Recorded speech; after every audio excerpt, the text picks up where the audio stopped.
Welcome students. आज हम triangle chapter से कुछ इम्पॉर्टेंट क्वेश्चंस करेंगे। तो आइए आज का क्वेश्चन नंबर 1 पढ़ते हैं। क्वेश्चन क्या है?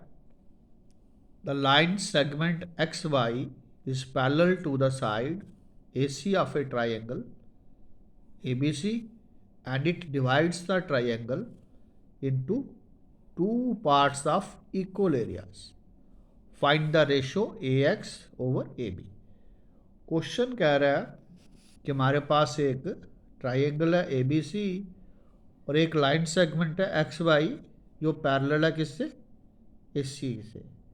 और ये लाइन सेगमेंट क्या कर रही है? इस ट्राइंगल ABC को दो इक्वल पार्ट्स में, उसके एरिया को दो इक्वल पार्ट्स में डिवाइड कर रही है।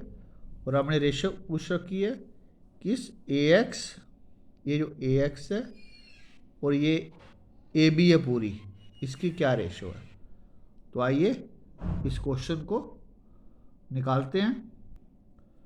तो कैसे निकालेंगे?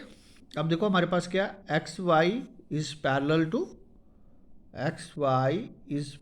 To AC। तो यही लिखेंगे, सिंस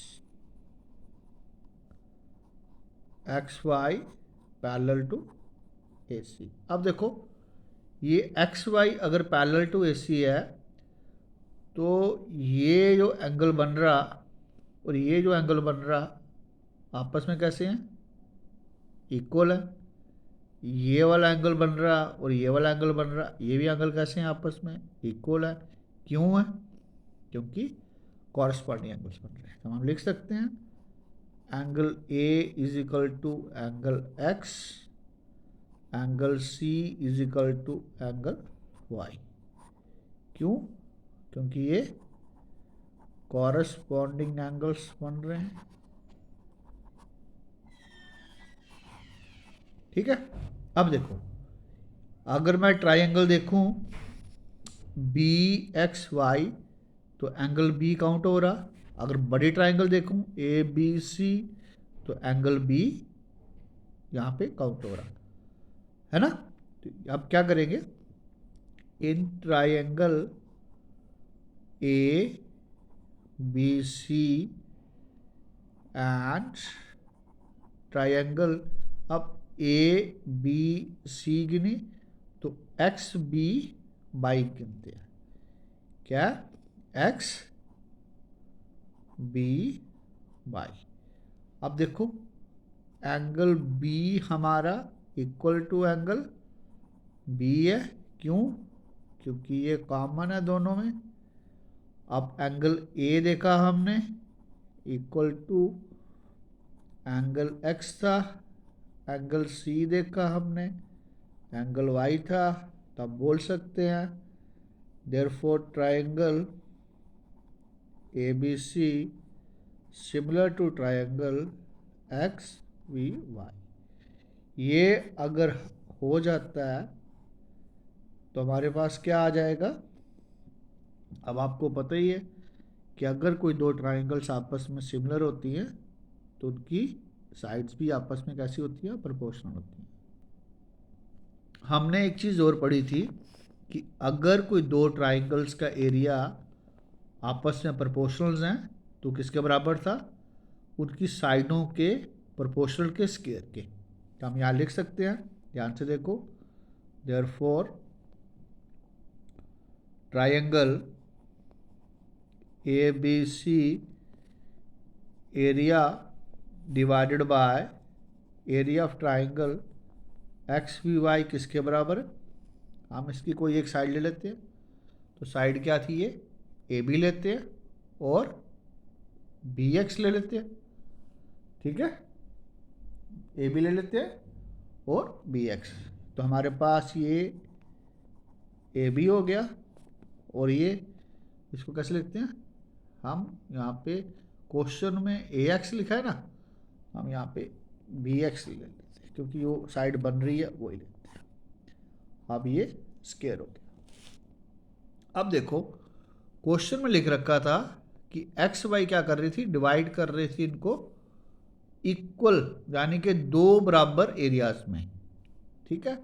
तो इट मीन क्या हुआ, ए बी साइड कैसी होगी और बी एक्स साइड कैसी होगी। ए बी साइड हमारी कैसी होगी, यहाँ पे अगर ये 2 है तो बी एक्स कैसी होगी, 1 होगी, ठीक है। तो हम यहाँ पे इसको ऐसा ही अब लिखेंगे, ठीक है। तो इसको 1 मान लेते हैं।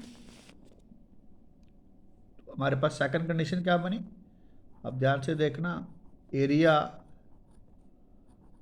A B C divided by area, हम क्या लिख रहे थे इसको, एक्स वी वाई, किसके बराबर था ये, ध्यान से देखना, ये एरिया 2 था और ये एरिया 1, क्योंकि क्या किया था, ये पूरी ट्रायंगल से ये इसका एरिया कितना, आधा है, ठीक है। तो अब देखो, अब हम इसको, ये हमारे पास कंडीशन कौन सी है, सेकंड। अब देखो ध्यान से, ये वाली इसके बराबर है और ये इसके बराबर है। इट मीन फ्रॉम 1 एंड 2 हमें क्या मिला, हमें मिला A B over V X का होल स्क्वायर इक्वल टू 2/1, ठीक है। तो अब देखो, अब ये A B over B X किसके बराबर हो गया, ये 2 यहाँ शिफ्ट होगा तो कैसा होगा, रूट में 2/1। हम इसको कैसे लिख सकते हैं, A B over B X equal to √2/1। यहाँ तक आई थिंक सो आपको समझ आ गई है। ध्यान से देखो, ये हम इसको, ये आ गया था हमारा, अब इसको ना रेसिप्रोकल बना लेते हैं। It mean X B over A B क्या आया हमारा, 1/√2। अब हम क्या करते हैं, बोथ साइड्स में ऐड 1 कर देंगे, क्या करेंगे, ऐड 1 कर देंगे यहाँ पे। तो ऐड 1 करते हैं, हमारे पास क्या आएगा, ध्यान से देखना, एक मिनट थोड़ा सा साइड पे कर लेते हैं। अगर ये एक्स बी और ए बी, नहीं ऐड 1 नहीं करेंगे, हम यहाँ पे क्या करेंगे, -1 करेंगे।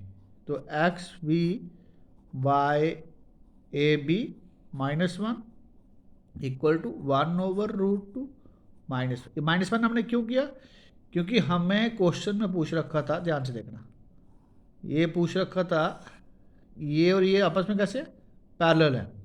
तो हमें ये वाली साइड नहीं, ये चाहिए, हमें हमें रेशो किसकी चाहिए, ए एक्स ओवर हमारे पास ए बी की। तो हमें इस ए बी में से इसको माइनस करना था, तो ए बी में से इसको माइनस करते हैं तो हमारे पास ऑप्शन बन जाएगा, ठीक है। तो अब आ जाओ, हम क्या करेंगे, ये जो माइनस है ना, इस माइनस का हम क्या करेंगे, यहाँ पे कॉमन करते हैं। देखो ध्यान से, ये माइनस किया कॉमन तो क्या हो गया, -XB ओवर ए बी, और ये माइनस लाने के लिए क्या हो गया, 1 इक्वल टू, ये माइनस कॉमन किया हमने तो -1/√2 + 1। अब देखो ध्यान से, अब यहाँ भी माइनस है, यहाँ भी माइनस है, तो इस माइनस माइनस हमारा कैंसिल आउट हो गया। अब आप क्या लिखेंगे यहाँ पे, 1 -XB over A B equal to 1 - 1/√2। अब देखो, ये आ गया हमारा एलसीएम, ए बी 1 जा ए बी -XB, इसी तरह ये √2, ये आ गया √2 - 1। अब ए बी में से एक्स बी हम क्या करेंगे, माइनस करेंगे। देखो ये ए था, ये ए था, ये बी था, ये सी था, ये x है, ये y है। अब ए बी में से हमने एक्स बी, ए बी में से इस पूरी में से ये वाला माइनस कर लेंगे, पीछे क्या बचेगा, ए एक्स। तो वही लिखने वाले हैं यहाँ पे, क्या हो गया ये, ए एक्स ओवर ए बी। अब √2 -1 ओवर √2 हो गया, ठीक है। ये आ जाएगा √2 -1 ओवर √2। अब इसको रेशनलाइज कर लेते हैं, ये √2 ओवर √2 हो गया। तो रेशो क्या बन गई, √2 -1 ओवर 2, ठीक है। यानी कि हमारे पास क्वेश्चन में क्या आया, जो ए एक्स आ रही है वो किसके बराबर है, अब ये इसको मल्टीप्लाई किया तो √2 इंटू √2 करेंगे तो क्या आ गया, 2 माइनस √2 बन जा √2, और हमारे पास ए बी कितनी आई, वो आई 2 के बराबर। तो यही हमारा आंसर था, ठीक है। आई होप सो कि आपको ये बात समझ आ गई है। तो आइए चलते हैं नेक्स्ट क्वेश्चन पे। नेक्स्ट क्वेश्चन हमारा, prove that area of an equilateral triangle described on one side of a square is equal to half the area of the equilateral triangle described on one of its diagonal। Question कह रहा है कि हमारे पास ऐसे कोई square है, इस square के एक साइड पे इक्विलेटरल ट्राइंगल बन रही है और दूसरी इसके डायगोनल पे इक्विलेटरल ट्राइंगल बन रही है, ऐसी फिगर बनेगी। तो बताओ कि ये जो हाफ ऑफ द, हाँ बड़ी से ये वाली आधी है, अंडरस्टूड है। लेट इट बी, इसको x मान लेते हैं साइड, तो ये साइड भी x होनी चाहिए, ये भी x होनी चाहिए, ये भी x। अगर ये साइड इसकी x है तो ट्राइंगल की ये साइड भी x होनी चाहिए, ये साइड भी x। बट अब देखो ध्यान से, ये स्क्वायर है ना, तो ये डायगोनल है। अगर ये साइड x है, ये भी साइड x है, ये भी x है, तो ये डायगोनल कैसा होगा, x√2, ठीक है। इट मीन ये कैसा हो गया, x√2, ये x√2, ठीक है। तो यही करते हैं। अब let the side of a square equal to x units. अब देयरफॉर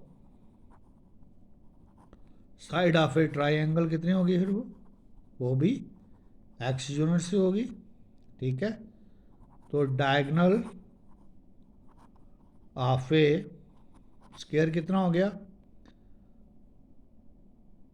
x√2 यूनिट्स, ठीक है। बाय कैसे आया था ये, पीजीटी से। फिर side of bigger triangle equal to कितनी आई, x√2 यूनिट्स, ठीक है ना। अब इसका नाम डाल लेते हैं। हमारे पास A B C D E और ये F। हमारे पास ट्रायंगल कौन सी बनी, ध्यान से देखना, DCE। तो DCE कैसी ट्रायंगल बनी, ये इक्विलेटरल है ना। तो एरिया ऑफ इक्विलेटरल ट्रायंगल का फार्मूला क्या होता है, ए का स्क्वायर √3/4। तो यहाँ पे एरिया ऑफ ट्रायंगल DCE कितना हो गया, कितना हो गया, एक उतना। अब साइड कितनी थी छोटी की, x का स्क्वायर √3/4। अब आ जाओ एरिया ऑफ ट्राइंगल, क्या नाम है इसका, इसका नाम है ACF। ACF कितना हो गया, वही फार्मूला। अब A का स्क्वायर है, A कितनी यहाँ पे, x√2 का होल स्क्वायर √3/4। ये कितना आ गया, x का स्क्वायर इंटू 2 इंटू √3/4। अब ये 2 से 2 कितना हो गया, x का स्क्वायर √3/2 स्क्वायर यूनिट्स, है ना। अब उससे पूछा क्या है, उससे पूछा है कि one side equal to half of the area. अब एरिया को क्या करेंगे, हम इनकी रेशो निकाल लेते हैं। तो 1 मिनट शेड चेंज कर लेते हैं। ये हमारे पास रेशो कैसे आ गई, x का स्क्वायर √3/4 x का स्क्वायर √3/2। अब देखो ये रेशो में ये x का स्क्वायर और ये x का स्क्वायर आपस में कट जाएगा, ये √3 ये भी कट जाएगा, ये 2 आया और ये 1 आया। तो यहाँ क्या बचा, 1/2 रेशो 1/1। अब हम क्या करेंगे, इसको क्रॉस मल्टीप्लाई कर लेते हैं। तो 1:2। अब देखो ध्यान से, ये किसका आया था, ये था एरिया ऑफ ट्रायंगल का नाम लिखते हैं, ये आ गया था एरिया ऑफ ट्रायंगल, इसका भी नाम लिखते हैं। तो हमने डायग्राम कैसे बनाई थी, अभी यहाँ फिर बना लेते हैं। ये कुछ ऐसी डायग्राम थी, ये A B C D और E। तो ये ट्रायंगल कौन सी थी, DEC और एरिया ऑफ ट्रायंगल अब ये इसके ऊपर बनी थी, इसका नाम क्या रखा था हमने, F। तो ACF, ये कितना आया, ये 1 पार्ट आया और ये 2। तो कह सकते हैं therefore area of triangle DEC is half of the area of triangle ACF। तो स्टूडेंट्स आई होप सो कि आपको आज के दोनों क्वेश्चंस आपको समझ आ गए हैं, और ये क्वेश्चन दोनों बड़े इंपॉर्टेंट हैं एग्ज़ाम पॉइंट ऑफ व्यू से। तो मुझे उम्मीद है कि आपको ये पसंद आएंगे। आप मेरे इस वीडियो को लाइक करोगे, शेयर करोगे, अगर चैनल पर नए हो तो चैनल को सब्सक्राइब भी करोगे। Thank you students.